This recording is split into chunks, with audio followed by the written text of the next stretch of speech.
খাবারের প্লেট হাতে নিয়েও আমি কেঁদেছি বেকার থাকাকালীন জীবনে।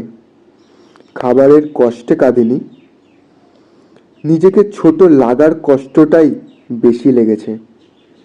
চোখের সামনে সবাই এগিয়ে গেছে আর আমি পড়ে থেকেছি প্রতিদিন বুকে একটা প্রশ্ন নিয়ে, তুই এখন কি করিস?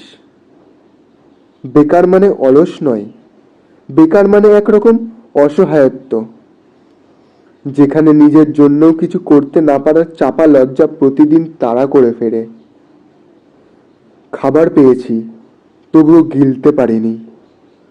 প্রতিদিন মনে হয়েছে এই খাবার হয়তো আমার প্রাপ্য নয়। চুপ করে থেকেছি, সব অপমান গিলে ফেলেছি। শুধু ভাবিনি এই নীরব যুদ্ধই একদিন আমাকে আরো শক্ত করে গড়ে তুলবে।